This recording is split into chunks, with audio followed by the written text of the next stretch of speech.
Women's Strike for Peace started spontaneously in the fall of 1961 when more than 50,000 women all over the country answered a call sent out by a handful of housewives in Washington, D.C.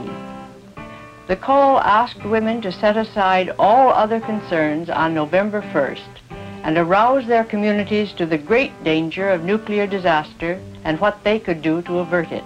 Physicist Ralph Lapp pointed out that after the last Nevada air tests, babies in hot spots in upper New York State got 60 times the permissible amount of radioactive iodine in milk from cows fed exclusively on fresh pasture.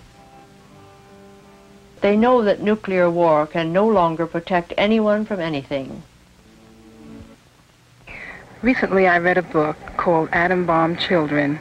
In this book, it was a collection of compositions written by children that were living through the bomb. Ones had to see such misery and torture. At night when I put my 5 children to sleep, I would touch their arms and wonder, can this happen to them? I said to myself, I must do something more forceful than just stay at home in a kitchen.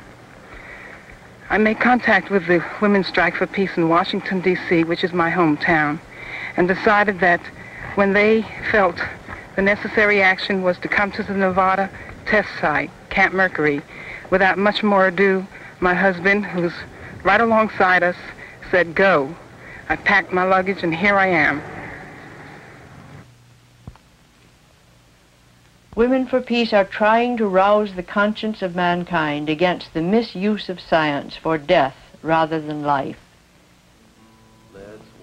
In August, Women for Peace in the Bay Area walked around the 9-mile perimeter in San Francisco, which would be destroyed by a Hiroshima-sized bomb.